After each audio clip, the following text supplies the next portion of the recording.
पूजा खेडकरांना समजलं पळवाट नाही म्हणूनच त्या पळाल्या असाव्यात असं विजय कुंभार यांनी म्हटलंय। पूजाचे वडील क्लास 1 अधिकारी होते तरी नॉन क्रिमिलियर त्यांना कसं मिळालं? आरटीआय कार्यकर्ते विजय कुंभार यांनी हा सवाल उपस्थित केलाय। पुन्हा एक तुम्ही ट्विट केलंय, खेडकरांच्या अडचणीत जी आहे ती मोठी वाढ होत चाललेली आपल्याला पाहायला मिळते। खेडकरांनी म्हणजे काल परवा बातम्या होत्या की केंद्र सरकारने खेडकरांचा डायव्होर्स झाला की नाही, घटस्फोट झालाय की नाही याच्या संदर्भात माहिती मागितलेली आहे। तर नंतर अशा बातम्या आल्या की ते 2003 मध्येच घटस्फोट झालेला आहे। आता त्यांचा घटस्फोट झाला नाही आणि काही फरक पडत नाही, कारण आधी त्यांचे वडील क्लास 1 ऑफिसर होते, नंतर त्यांचे मिस्टर क्लास 1 ऑफिसर होते, त्यामुळे त्यांना नॉन क्रिमिलियर सर्टिफिकेट घेता येत नव्हतं। त्यामुळे त्यांनी डायव्होर्स घेतला असं त्यांनी भासवलं असं म्हणतात।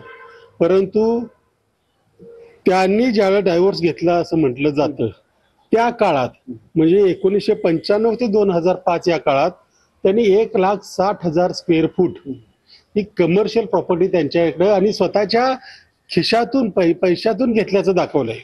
इतकी मोठी रक्कम असणाऱ्या म्हणजे मिळकत असणाऱ्या व्यक्तीला नॉन क्रिमिलियर मिळूच कसं शकतं?